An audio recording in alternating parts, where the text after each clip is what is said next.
is that in many ways, when I look at the world around us, I realize that so many of the lessons that inspired sort of the last wave of entrepreneurs who came of age during the initial part of the social communications revolution are no longer fit for purpose and are potentially dangerous.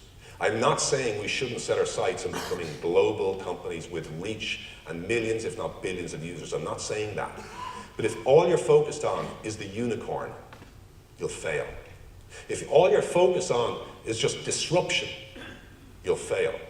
Do you think people want more disruption in journalism? No. They want builders. They want trust. They want people to look at those core elements.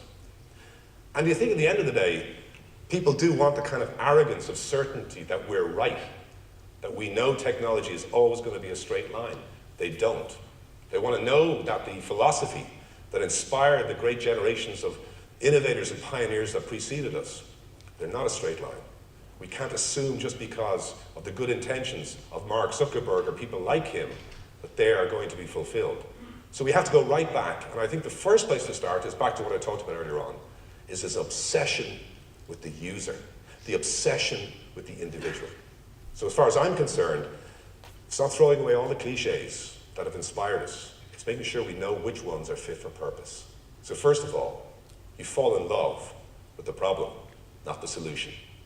You fall in love with the user, not the product. Because in the end of the day, that's really what I'm trying to say here, is that we have so many things that we should continue to hold dear from what's created this great period of change.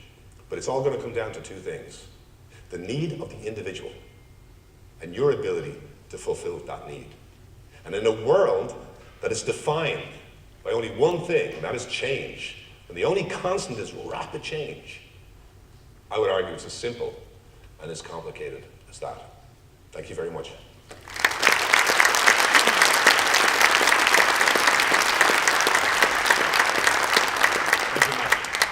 Thank you kindly, Mark.